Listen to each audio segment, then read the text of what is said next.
Hi everybody, and welcome to the 4th episode of Album Analysis. This week we're going to be talking about Slipknot's self-titled effort. Now this is the 10th anniversary version that I have right here because there's a couple different versions of it out there, and I'm going to talk about why that is. So basically Slipknot formed in the late 90s, and somebody could say that this isn't their first album, and there's been a lot of debate about that because when they first got together under the banner of Slipknot, there was an album created called Make, Feed, Kill, Repeat, but that didn't have the same lineup as what became known as the 9 that we know and love.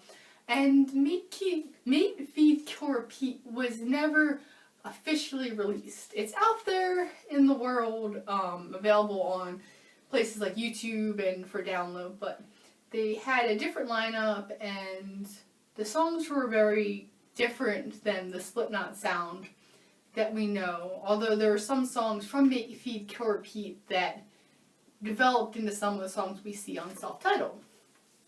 So just a quick rundown on the band members because there are so many. And it's a 9-piece band. Most of them are from Des Moines, Iowa, and that's where the band was formed. And they each have numbers for easy remembrance of who's who. So in this album there was actually a lineup change in the midst of the album. So when I get to that, I'll get to that. So number-wise, there's number 0, Sid Wilson. He's the DJ. He does turntable work. He also has his own solo career as DJ Starscream, where he does a very different type of music. Number 1 is Joey Jordison. He plays the main drums for the band, and he was in a band called Murder Dolls as well. And I believe he's doing some other things these days. He's no longer in the band, actually, and so I'm not sure what Joey's up to these days. Number 2 was the founding member, Paul Gray. He was the bassist for the band. He did work on a lot of other albums, such as he did work for Reggie and the Full Effect. He did work with a band called Drop Dead Gorgeous. He did a lot of work around on other artists' work. And he unfortunately passed away in 2010, so he's also no longer with the band. But he was one of the founding members, and he did a lot of work. He did a lot of the writing of the music for a lot of the songs. Number 3 is, I actually got them all right here, Chris Fain. He's the percussion, so he does the stuff that's not the main drums that Joey did. So kind of like things like tom-toms and other percussion accompaniment. And Chris is in a band called Woolhaven that he works with when he's not with Slipknot, and so he does a lot of other things too. Number 4 was originally Josh Brainerd, and most of the songs on this album have Josh Brainerd playing guitar, but right before the album came out, when the last song was being recorded, which was Me Inside, Josh actually left the band, and no one really knows why he left. But he was replaced by Jim Root, who knew Corey Taylor, the lead singer, from a band they were in together called Stone Sour, which then later came back as Stone Sour again, and is another touring band that, does a lot of work. And you've probably heard of Stone Sour, they're pretty popular. So then there's number 5, Craig Jones. He's the sampler. So when you hear like weird little bits from other movies and things like that on the album, that's Craig, and he has, I probably should have mentioned that they all wear masks on stage, and I'll get into that in a second. There's a lot going on with Slipknot. I want to make sure I tackle everything. Number 6 is Sean Crahan. Where are you at, Sean? He was another founding member of the band along with Paul Gray, and he has a lot of different side projects. He had Black Dots of Death, he had Dirty Little Rabbits, he had To My Surprise, and Sean is always working. I think he directs, he does a lot of stuff. He was very instrumental in like the sound and the look of the band. It was his idea to make the masks. It was his idea, I think, to have the numbers and the fact that he is number 6, maybe his little nod to the 1967 show The Prisoner. I don't know, that was never stated, but that's something that could be. Number 7 is Mick Thompson, the other guitarist, who I think he does some side stuff as well, but I don't recall offhand what projects he usually works on, but he kind of does a lot of stuff here and there. And then number 8 is Corey Taylor, who was actually one of the last members to join the band.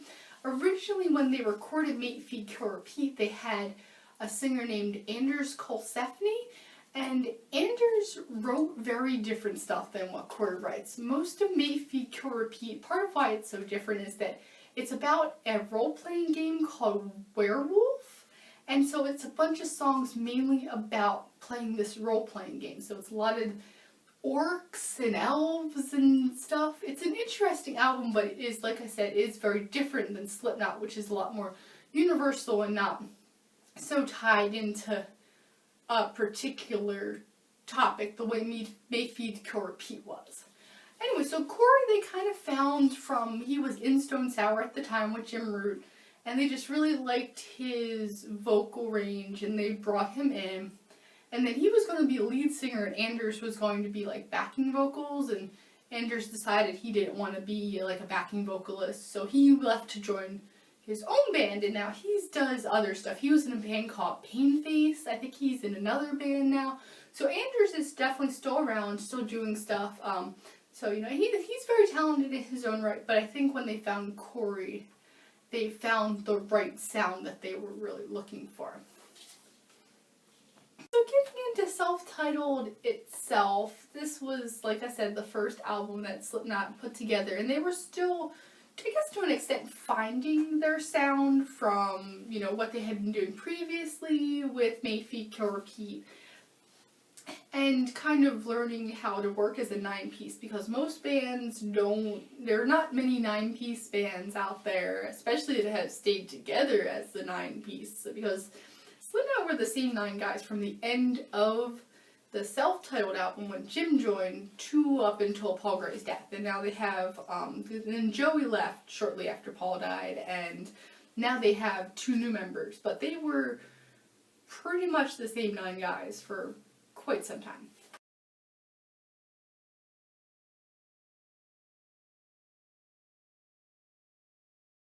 Anyway, getting into this album itself, there's some interesting stuff on here. Like I said, Craig did a lot of work with samples, so the first song, and I have to read this off the back, is 742617000027, which is the barcode for Mate, Feed, Kill, Repeat, and, where was it? Okay.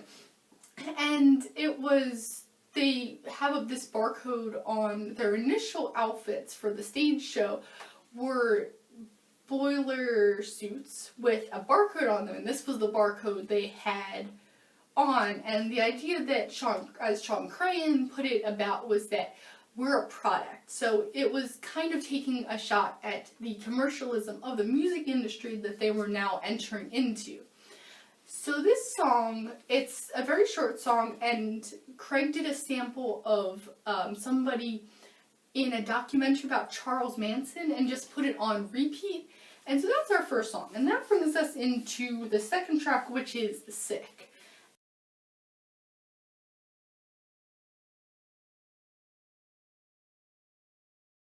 And sick is, it's not sick in the term of like I'm sick, but that's kind of the other implication of it. It's sick as in the term used when someone has stated something incorrectly in a quote and you're still quoting them exactly. You put sick, we put parenthesis, S-I-C, parenthesis, after what they said to acknowledge that you as the writer know that it's wrong, but that you're still quoting the person exactly.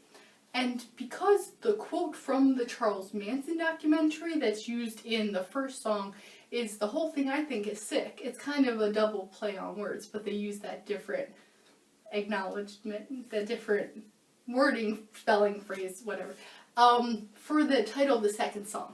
And that's a song that they still play live a lot. It's very much this kind of rallying cry that they're kind of going off to war, and it kind of works as basically being the first real song in their first album. They're basically declaring war on everything.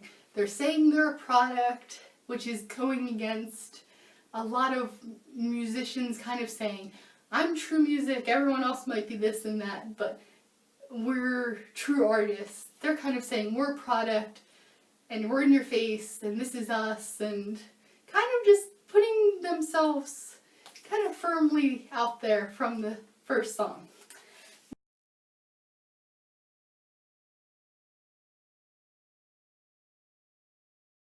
Then we have Eyeless, which is a song that was written by Corey Taylor, and this song was the chorus from this song came out of, the band was in Los Angeles, and there was a mentally ill man running around screaming, "You can't see California with that Marlon Brando's eyes," over and over and over again.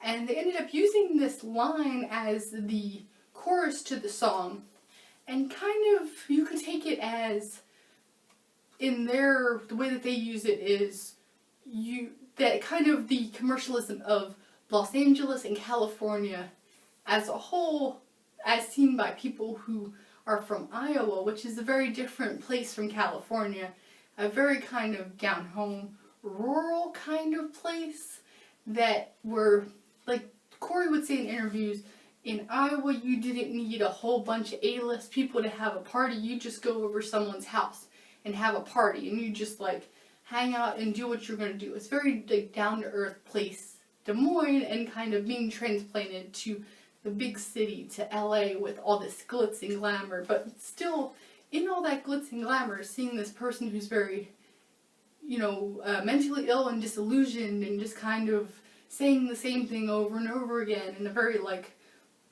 lost, hurt person. So the song itself deals with Corey Taylor's relationship with his own identity, which is something that I would say is the theme of the album, is identity and freedom versus captivity would be the theme of this album. And this is the first song that really deals with it from Corey's perspective, because Corey Taylor growing up didn't know who his father was. So in the song he says, I am my father's son because I am my father's son because he's a phantom of mystery and that leaves me nothing. So his kind of idea of trying to figure out who he is and where he came from, all the while dealing with kind of the impending idea of fame and changing his life as he's in this band that's kind of starting to maybe take off, and kind of dealing with that.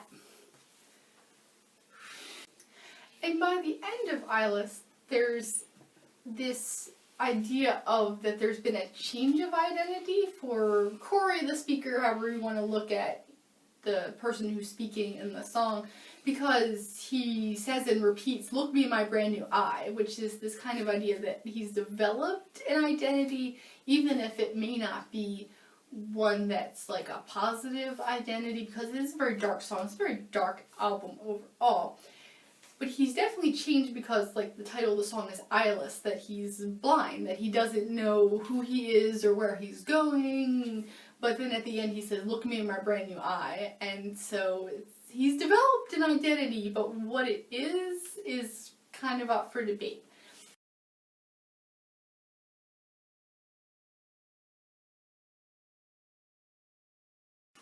And the next song on the album was Slipknot's first big single and hit. And this is a song that probably most people, if they don't really know Slipknot that well, they might still know this song. And this song is called Wait and Bleed, which is another song about looking for identity, trying to grasp onto something, and being lost, and looking back on past mistakes, and that kind of idea. It's a very short song. It's more radio friendly than some of the other stuff.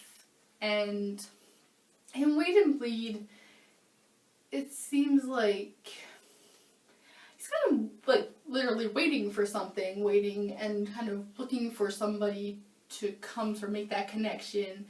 And but at the in the bridge he says goodbye, kind of maybe he's gotten tired of waiting and he's going to go off and do his own thing, or maybe something darker. It's kind of hard to tell. It's a lot of the songs are kind of ambiguous with where the narrator is going and what they're going to do once they get there.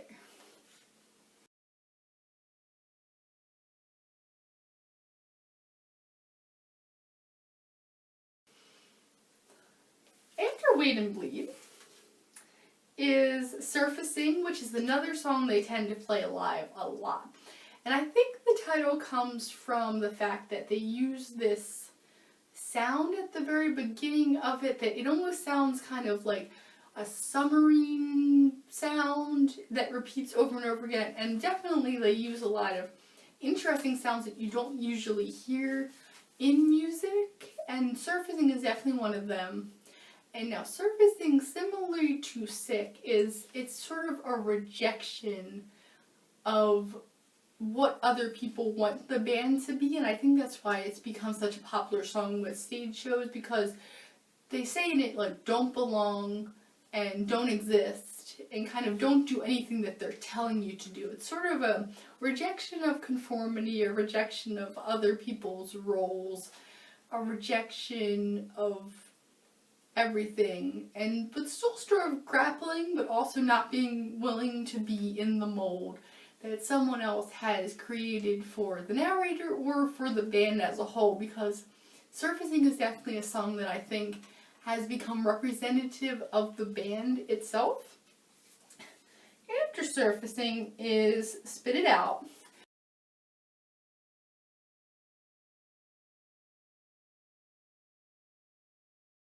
which is another song they pretty much play live continuously. I think the first time I saw them, they actually didn't play Spit It Out, but they usually do. And this is actually, Corey kind of raps in this song, which is, he did a couple times on this album and then never really did on later albums. So they were still kind of, like I said, they were still kind of figuring out their sound. So they have stuff that's kind of a little out there, like Corey rapping on some of the songs, and that really didn't stay as a mainstay of the Slipknot sound, but it's still, like, this song was played all the time, so it's definitely, it worked in this song.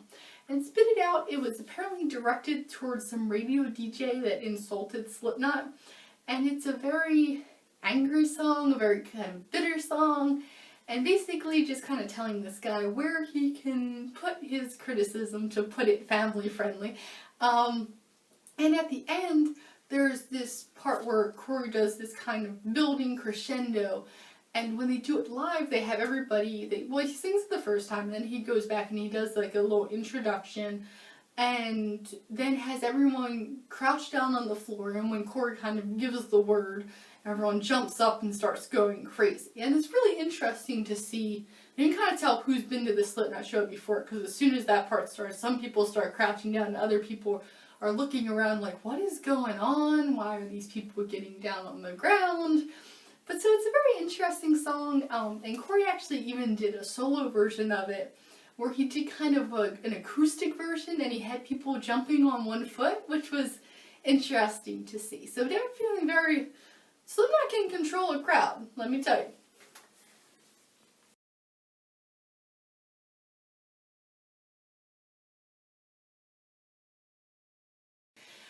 After Spit It Out is Tattered and Torn, which is another song where they really use some sounds that you don't usually hear in a lot of music.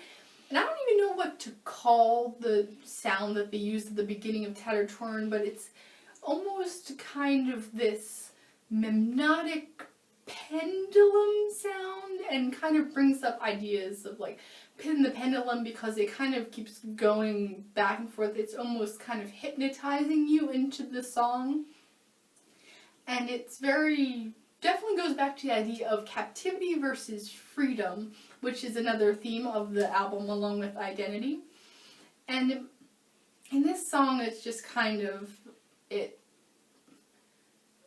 talks about being trapped almost, and sort of by the end of the song, the hypnotic sound has ended, which could mean that Corey or whoever is speaking within the song has escaped, or maybe not. With our theme of captivity versus freedom, we definitely see it in the next song, Purity, which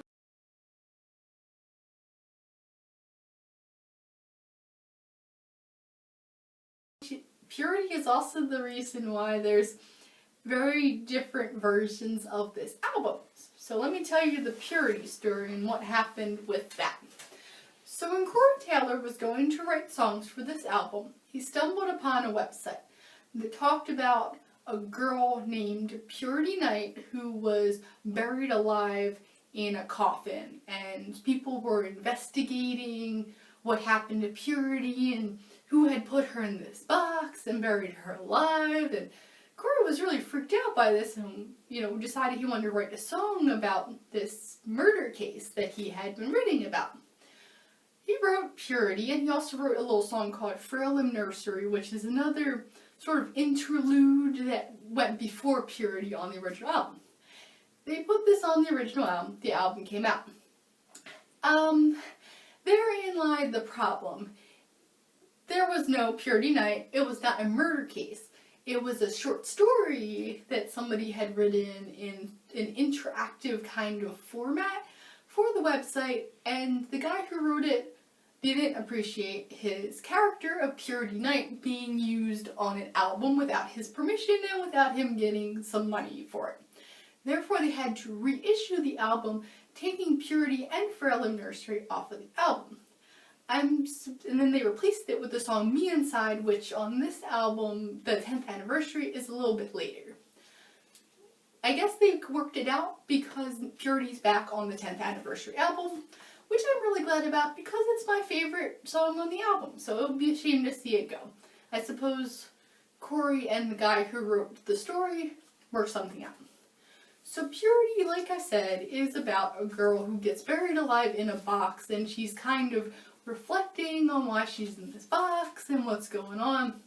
And if you take it away from the actual story that Corey was inspired by, it's very much about captivity versus freedom and identity again, because Purity is kind of beckoning to the listener to not reflect themselves onto her, to basically, she's sort of looking for her own identity outside of this weird situation that she's in.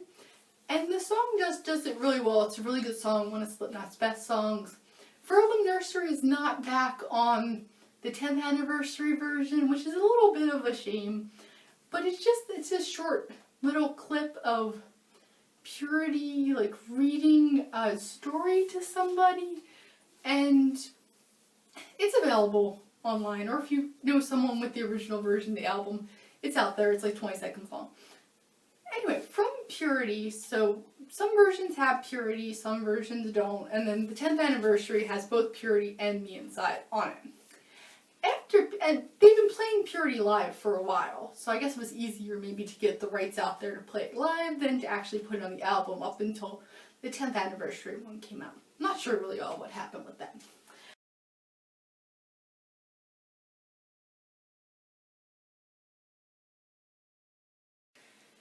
You know how I said that one of the themes is definitely captivity versus freedom? The next song after Purity is called Liberate, which that makes it pretty clear there. And Liberate is talking about, he says in the chorus, liberate my madness, and he says, garbage in is garbage out, kind of the idea of that he wants to be all of who he is, and he's not going to bottle himself up anymore. And that's sort of the idea that we get with Liberate. Again, it's grappling with identity, it's grappling with the desire for freedom, and trying to release even those parts of yourself that you don't want out there, that you are maybe ashamed of or worried about, that you're just going to put it all out there. Also, this is one of the most well-known misheard lyrics of Slipknot songs, because all these people keep thinking that he's singing Liberate Bananas, which I don't, maybe. Or Give Me My Bananas is the other one. So I don't know. People like bananas, I suppose, and they would like them to be liberated. After liberate, we go back to the idea of captivity with the song Prosthetics.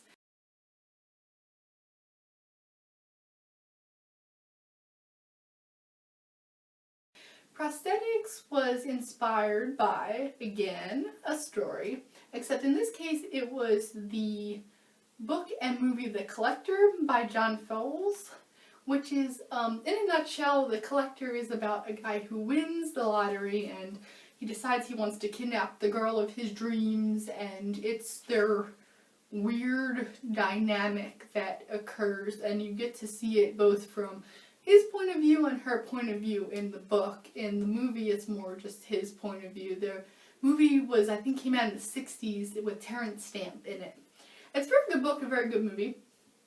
And Corey was inspired by this, so he wrote this song from the perspective of the kidnapper and sort of looking back on why he made this decision and what's he gonna do, and again the idea of captivity, whereas in Purity we saw the point of view of a kidnapped victim. In Prosthetics we see the point of view of a kidnapper, and there's something that Corey writes about a lot is these kind of obsession songs about being so obsessed with somebody that you make decisions that are hurtful to yourself and to other people.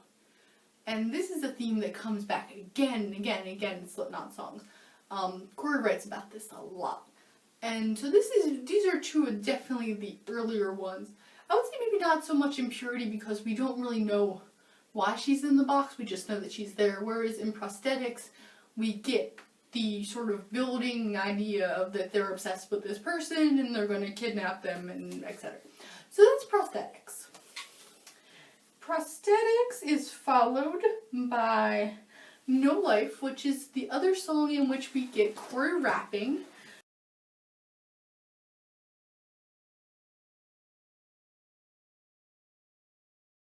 And No Life is another one where they're looking for identity, looking for freedom from the life that the person singing is in. The idea that it's kind of trying to get out of the situation that they're in and trying to sort of look at it with a sort of darkly humorous point of view in this song, but just not really knowing what to do with it. And that sort of also follows on to Diluted, the next song, where Corey in the chorus is asking why these things are happening to him,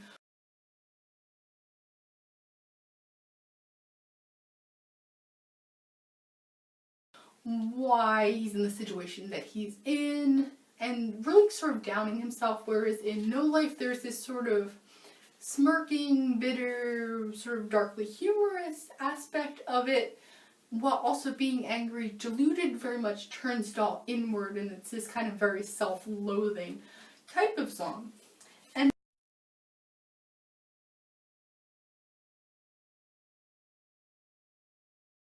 Diluted is followed by Only One, and this was one of the songs that we saw on May Feet Kill Repeat, except Only One on May Feet Kill Repeat was about an orc like fighting an elf or some kind of warrior werewolf. I don't know, something that someone's going to correct me in the comments and explain to me what Only One was originally about, because it was something to do with, and I'm not making fun of it or anything. I think it's pretty cool. But Anders had written it about something very much within this world of the RPG werewolf game. And Corey really took the song and he kept the chorus the same, this Only One of Us Walks Away, because the guy in the original song, he's going off to do this sort of final battle. It's going to be his first battle, I believe. And he kind of got to prove himself as, to become a warrior within the confines of the game. And whereas Corey kind of made it more of a just sort of somebody is very angry and they're going to, fight this person. And you know, only one of us walks away because this is going to be a fight to the death. It's a very bitter, angry song, whereas initially it was more of a song about sort of proving yourself and having to kind of overcome this sort of coming of age, where, as in sort of in line with the themes of the rest of the album, it's very much this sort of survival song as opposed to a coming of age song, as it's been reworked by, and I think Corey rewrote that one, but I could be wrong, it might have been one of the other band members. And then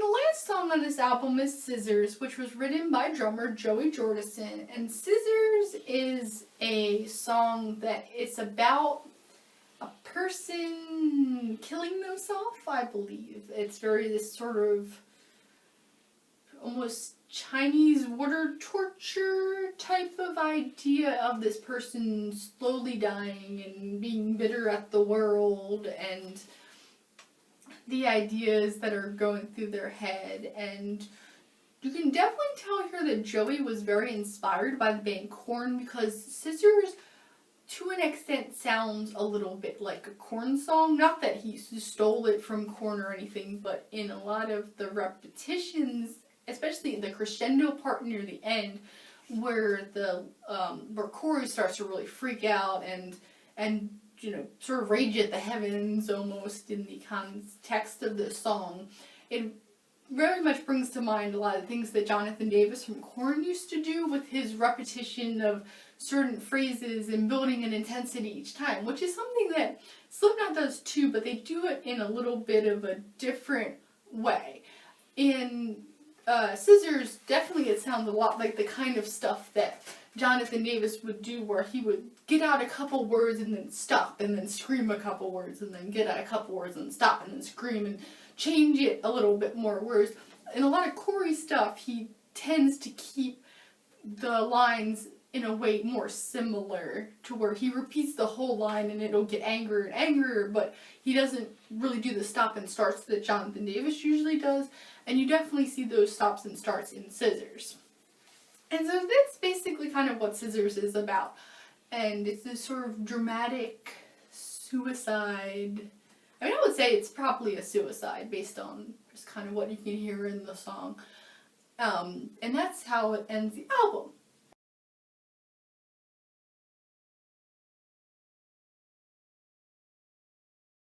Except for this is the 10th anniversary version, so we're not just going to have the same songs on it as the original, because then we have, oh, but then there's Eeyore, which was the hidden track, and this is a song about some guy who used to get into the mosh pit and hit people, and Corey was really mad at him, so he wrote a song about what a jerk this guy was.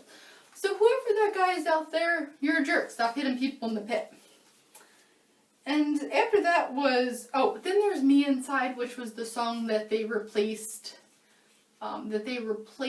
Purity with, and this was the only song on the album that actually had Jim on guitar instead of Josh, I think. There was only one song that had Jim on guitar as opposed to Josh Brainerd, the original guitarist. And Me Inside is, it's very much in line with a lot of the other songs. The idea of grappling with identity, not liking where you are in life, struggling against the binds of your existence, and just looking for survival in the same way as many of the other songs are. It's very much similar in tone to something like Diluted. So yeah, that's Me Inside. And then there's a couple other bonus tracks on here. We've got this, Get This, which is basically Corey singing about other bands that they don't want to play with because he feels that those bands suck. And then there's some mixes of Spit It Out. There's 2 different mixes of Spit It Out.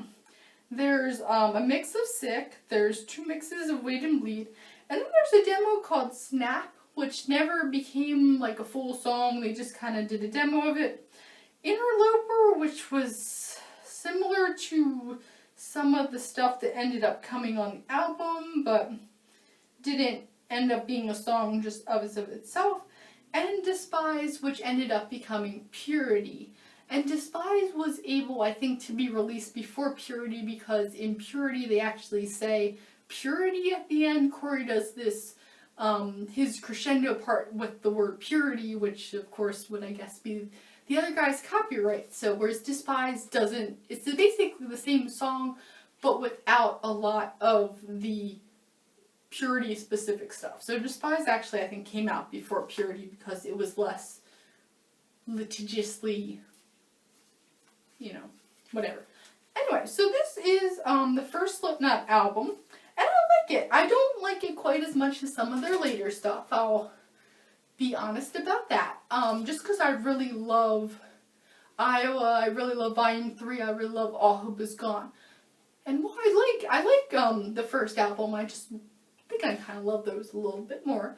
And but it's a very good album. It's a good place to start if you're new to Slipknot, because you'll hear a lot of the stuff that Slipknot is known for. The album has, the songs have a lot of the similar atmosphere to them. I wouldn't say that the songs really change as much in atmosphere and tone as some of the later Slipknot albums do, where you really have a real shift in tone throughout the album. It was something like Volume 3, where Volume 3 really waxes and wanes throughout the album, where there's stuff that's really heavy, and then there's stuff that's kind of almost like sweet in a sad kind of way, and then, you know, All Hope Is Gone, where stuff is all over the place, where there's a lot of different tones. The first album kind of feels like you're in a factory, trapped in a meat locker, and you're hearing weird stuff happen around you, and you're pretty sure somebody locked you in the meat locker, and you're probably going to have to get out of there, and you hear pistons and water dripping and just lots of really weird stuff happening around you, and you look back on your life and you're like, why am I in a meat locker in a factory? That's the feeling that you get from Slipknot's first album. And that's not a bad thing. That's not a bad thing at all. I think that's what they were going for. So anyway, so this was our introduction to Slipknot. They're an excellent band. They're one of my favorite bands, and they're probably my favorite modern band. I generally go with the classics. So, we're going to touch base on some of their later stuff later, but I did want to do a change of pace and start with the early stuff first.